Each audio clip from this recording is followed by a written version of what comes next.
Malika mengejar buruannya hingga jauh masuk ke dalam hutan. Rusa itu berlari semakin dalam, hingga akhirnya berhenti di tengah hutan. Malika mengangkat busurnya, siap melepaskan anak panah. Namun saat ia menatap mata rusa itu, tatapan yang sangat memelas membuat hatinya bergetar. Tangannya gemetar, dan Malika pun mengurungkan niatnya untuk memanah. Apakah belas kasih adalah tanda kelemahan? Atau justru kekuatan sejati? Tiba-tiba, sebuah anak panah melesat dari arah lain dan mengenai kaki belakang rusa tersebut. Rusa itu terjatuh dan merintih kesakitan.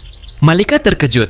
Ternyata yang memanah adalah kakaknya, yang sejak tadi mengintai dari kejauhan. Dengan suara tegas, ia menyuruh Malika mengejar rusa itu, yang kini terluka. Jika perintah datang dari orang yang kita sayangi, apakah kita harus selalu menaatinya? Rusa tersebut berjalan tertatih-tatih, menyeret kakinya yang terkena panah. Malika mengikutinya dengan perasaan bersalah, hingga mereka tiba di sebuah tempat yang dipenuhi cahaya. Di sana, Malika melihat rusa itu terbaring lemah di dekat sosok misterius, penjaga hutan. Malika refleks mengangkat busurnya, berniat memanah penjaga hutan itu.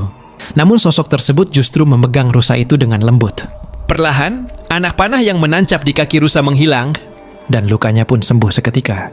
Rusa itu bangkit, menatap Malika sejenak, lalu berlari pergi ke dalam hutan. Ya, jika kita mampu menyembuhkan, mengapa kita memilih melukai? Malika terpana, kagum pada penjaga hutan itu. Namun kekaguman itu seketika berubah menjadi horor ketika sebuah anak panah menembus tubuh penjaga hutan dari belakang. Panah itu dilepaskan oleh kakak Malika. Penjaga hutan pun terjatuh dan menghilang. Bersamaan dengan hutan yang sebelumnya indah kini berubah menjadi mati dan gelap. Satu panah, satu keserakahan cukup untuk membunuh seluruh kehidupan. Di tanah, Malika melihat sebuah topeng milik penjaga hutan.